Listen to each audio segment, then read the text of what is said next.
जय हिंद दोस्तों। आज फिर एक बार मेरे चैनल में आप सभी का स्वागत है। देखिए, ये 30 फीट बाई 37 फीट का हाउस प्लान बनाया हुआ है। ये 30 feet by 37 feet 1110 square feet है और 3 BHK डबल लिविंग दिया हुआ है। बिल्कुल कंजेस्टेड नहीं है, वास्तु के अनुसार बनाया हुआ है और पूरब मुखी है। आपको ज़रूर पसंद आएगा। अगर आपका भी छोटा प्लॉट हो, बड़ा प्लॉट हो, पूरब मुखी, दक्षिण मुखी, पश्चिम मुखी या तो उत्तर मुखी, कोई भी साइज़ का प्लॉट होगा तो आपके प्लॉट के हिसाब से बहुत सारे प्लान मेरे चैनल पे आपको दिखाई देंगे, वास्तु के अनुसार बनाए हुए हैं। प्लीज़ मेरा चैनल सब्सक्राइब कीजिए, लाइक कीजिए, शेयर कीजिए। अभी इस प्लान की हम जानकारी लेते हैं। देखिए, ये पूरब से रोड है और पूरब से आप जब एंट्री करते हैं तो ये पहली लिविंग में आ गए।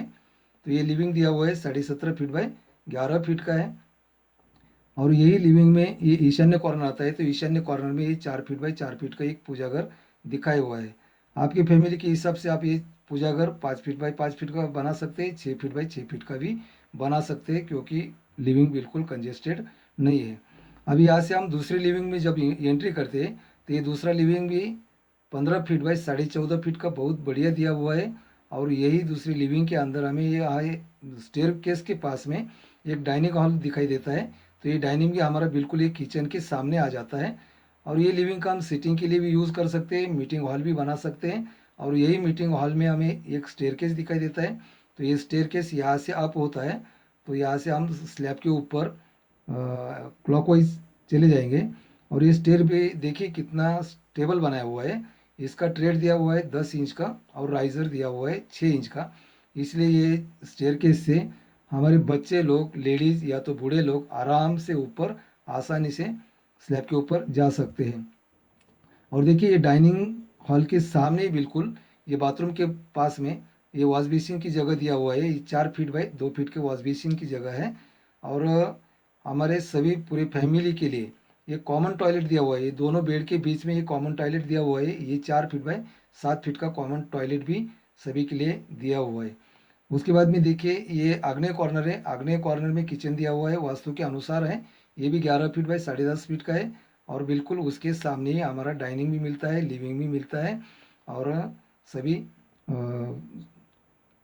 नज़दीक में आ जाता है। और देखिए, ये निवृत्ति कॉर्नर है। निवृत्ति कॉर्नर में एक मास्टर बेड दिखाई देता है। तो ये master bed attach toilet bathroom है।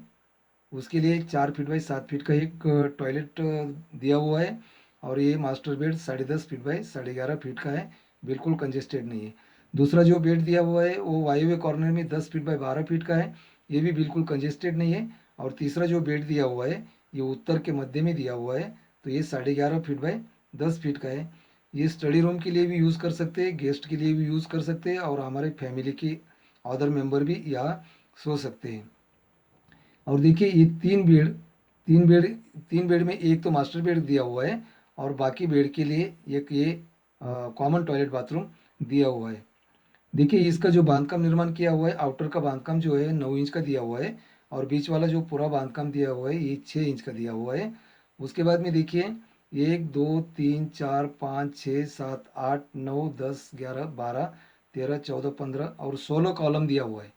अगर आपको G+1 बनाना है तो ये 16 column 9 inch by 18 inch size का होना चाहिए और इसको 16 mm का ही स्टील लगेगा। और आपको अगर ये वास्तु बनाना है तो आप इंजीनियर की राय ज़रूर लेना चाहिए, क्योंकि कारीगर के भरोसे पे कभी इतना बड़ा रिस्क नहीं लेना चाहिए।